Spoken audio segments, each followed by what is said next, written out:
তারা হয়তো এই হাদিস জানে না, আল্লাহ পাক ওদের কানের মধ্যে আমার এই হাদিসটা যেন পৌঁছে দেন, আমিন। নবী সাল্লাল্লাহু আলাইহি ওয়াসাল্লাম বলেছেন, আমি মেরাজের রাতে যখন গিয়েছি তখন এক শ্রেণীর মানুষকে দেখেছি, ওদেরকে শাস্তি দেয়া হচ্ছে। কি শাস্তি?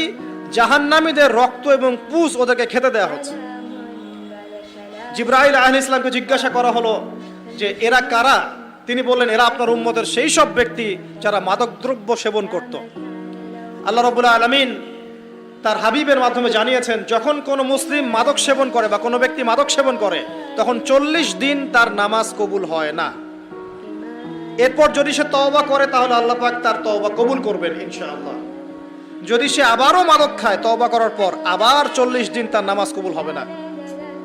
যদি সে আবার তওবা করে আল্লাহ পাক আবার তাকে মাফ করে দিবেন। যদি সে আবারও মাদক খায় আবার 40 দিন তার নামাজ কবুল হবে না। তারপর যদি আবার তওবা করে আবার আল্লাহ তাকে মাফ করে দিবেন। এরপরেও যদি সে আবার মাদক দ্রব্য সেবন করে, নবী সাল্লাল্লাহু আলাইহি ওয়াসাল্লাম বলছেন তাকে আল্লাহ রাব্বুল আলামিন পরকালে মৃত্যুর পরে তিনাতুল খাবাল পান করাবেন। তিনাতুল খাবাল।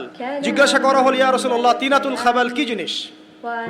নবী সাল্লাল্লাহু আলাইহি ওয়াসাল্লাম উত্তর দিচ্ছেন, এটা হচ্ছে জাহান্নামীদের রক্ত, মাংস, এগুলো পুড়ে পচে যে রসটা বের হবে, এটা হচ্ছে তিনাতুল খাবাল।